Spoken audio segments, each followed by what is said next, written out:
All right, so it has been a crazy year with 2.0. The year started with sick week and crossing the center line.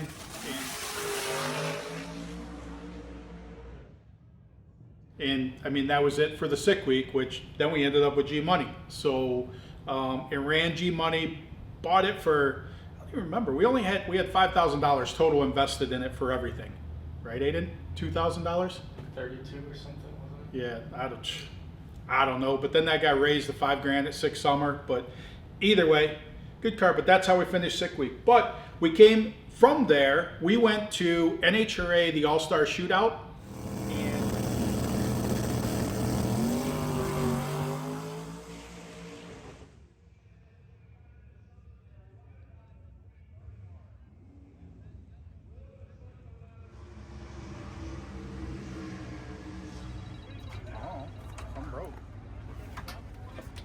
And it turns out we probably would have been in trouble during sick week anyway for the fact that we broke a valve. We hadn't replaced the valves in a couple years because a few years before that, literally I put brand new valves in, going to sick week, and 5 miles from the first track, it broke the tulip off a valve. Just, I mean, sheer manufacturing coincidence or bad horribleness. I don't know what you want to call it.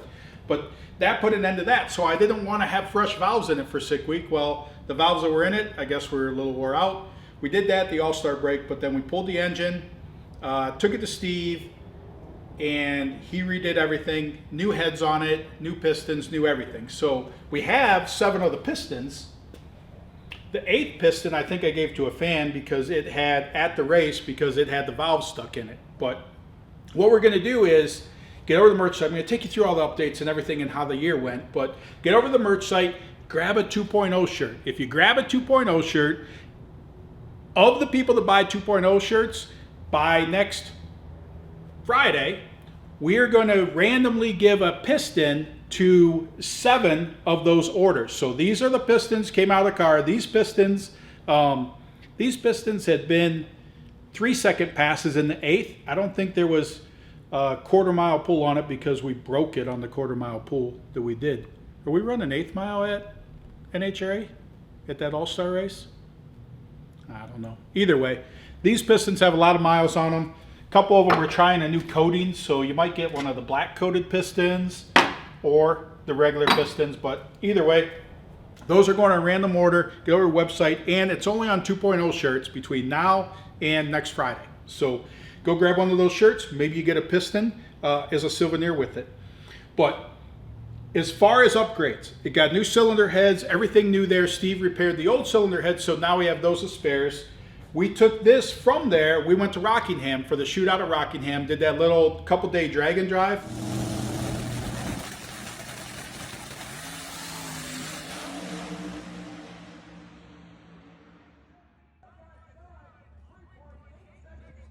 Freaking money. So we know the car was dialed in. We were going 380s like clockwork. At that, which, as we found out a little bit later, translates to exactly where we thought it would translate to. So able to finish that event. Me and Lutz ran next to each other. I came in second because Lutz ran faster than me. 8 mile stuff. And I mean, we were close, but you had 2 380. I mean, we're both basically bracket 380 cars at that Rockingham event. Came back from the Rockingham event, and then we did NHRA Chicago with it. So NHRA Chicago, got everything ready, and we actually this is actually the world's fastest door car at an NHRA event.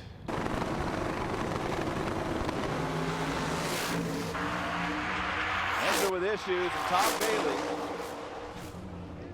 579, 263 miles per hour for Tom Bailey. So 263 miles an hour. Set that door car record with it. The fastest I had been before that was 259 or something. So that's my first time in the 260s with it. And 570 like a bracket car. We won the little plastic Wally or whatever at that event. So it was cool. And on the last pass there, we lost the line, which now we actually have a hard line on it, but we lost the plastic line for the boost reference on the fuel pump, so I lost fuel pressure going down the track, blew out the burst panel, and yeah, bad news. Won the race though. That just happened. That happened in the shutdown area, or right before the shutdown area. I'd won the race, beat Bryant, I think was in the, we were in the finals together.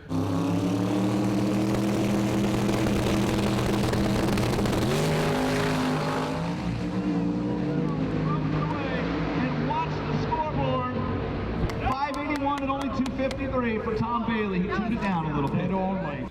So all good, and it still went 570s on that pass. So, I mean, literally, bracket car there. Since then, we've just been going through and fixing stuff. Like, basically, neatening everything up, trying to fix things. Like, a lot of hard lines and stuff on it to try and not have that issue again where it blows that off. We added a stop button, which Aiden's in the process of adding there, so that when it goes through, if you see those videos of it, literally the car does not want to, the throttle doesn't want to return all the way. And I mean, it wasn't a stuck throttle, just literally, I mean, so we've got double, we already had double throttle return springs, but we actually have quadruple now and heavier duty ones so that it pulls a lot harder to try and get that to close. But adding the stop button so that I can just hit the master kill switch. With it being a street car, it had the ignition switch, but I would, you see in the video, I'm fumbling for that after I put it into clean neutral. We also upgraded the blow-off valves. So TurboSmart sent us larger ones, can get rid of more air because the amount of pressure that we're running, boost pressure, we have more air to bleed off than most people, so they did give us the Billy Badass bigger ones. So that's on there.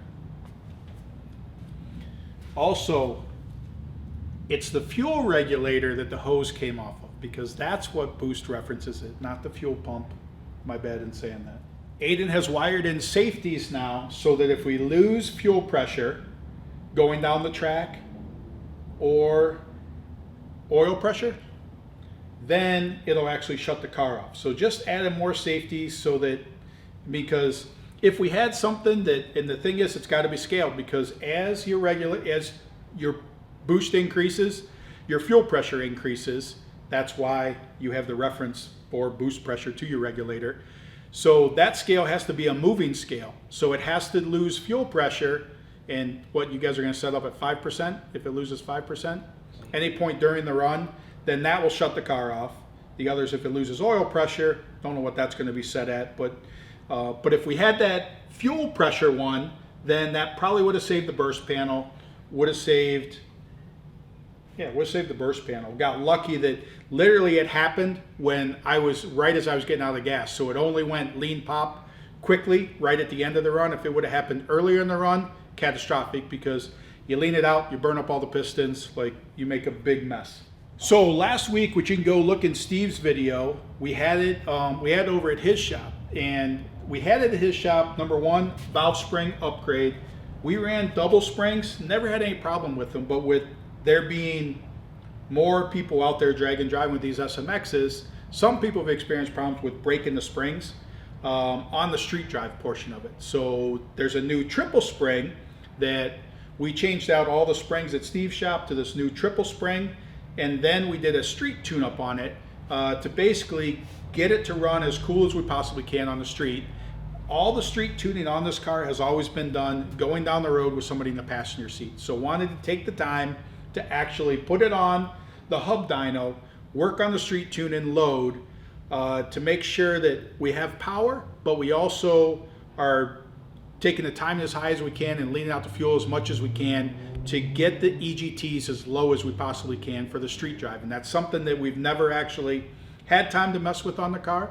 So that was one thing wanted to do. So that was great of Steve to go through that, make sure to get all that stuff straight for us for that street driving part of it. The track tune, we didn't need anything for the track tune. We didn't need anything for the race side of it because, I mean, that we're to the point of just figuring out on the racetrack. But so that with it, the other is that at 263, because this is, even though it's a pro mod, like it's not a full-blown pro mod, it's still got the street stuff to it, but the body's a one-off body and the tires actually rubbed through the wheel wells, which has happened before.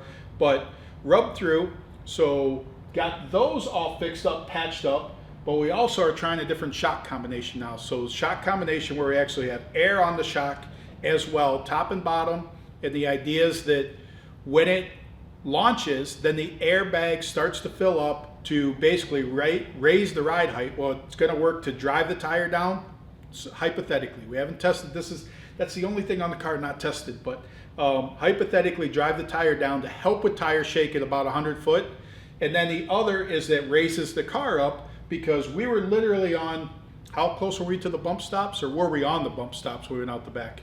Maybe an inch or something. So, I mean, so we were less than an inch from being on the bump stops going out the back at 263. So the airbag is to pump up that back, because we have so much wicker on the back for the downforce. I don't want to cut the wicker because I don't want to lose the stability, and we have the power to push through it.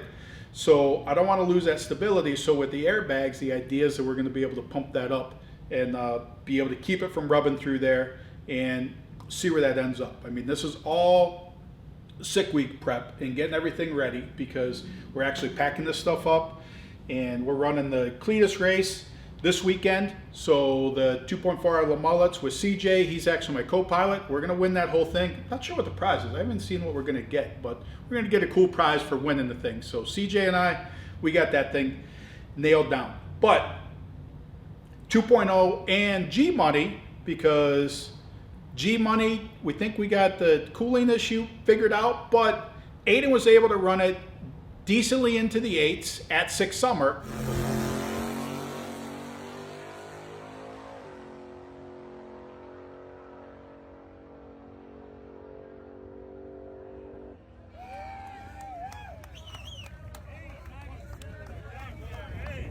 But since then, it has just sat here. So we're going to take that down to Florida because we got space in the trailer for it. And when we get some testing in, test out the airbag setup in this, and then get some runs on this just to try and get that thing dialed in. I actually think it might be a good little gangster 850 car, but we'll see when we get that lined out. Sick week though, I mean, it's going to be epic, because now 2019. We did the only 5-second passes ever happened in drag and drive competition.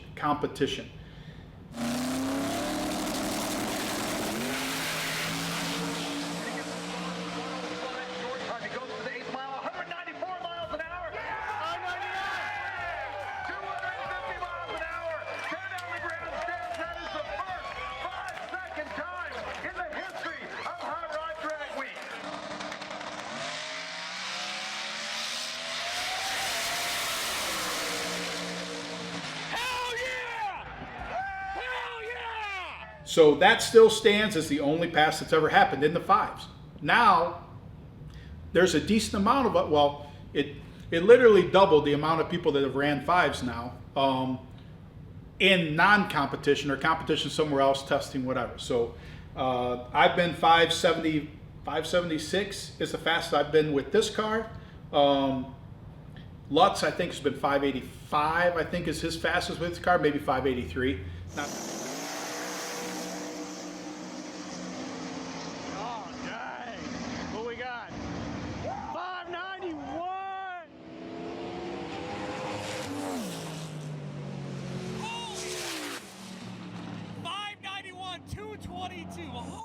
So you got those two 5-second contenders there going to Sick Week, which, I mean, obviously we've been there at Sick Week with 5-second cars.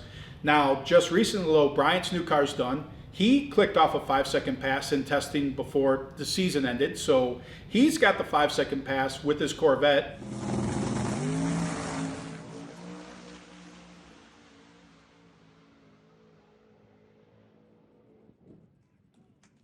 La Sala just went 5s. 5s the other day at World Cup.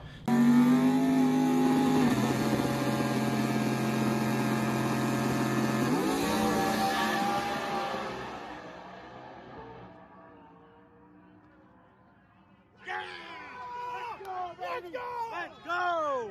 So he's now in the 5s.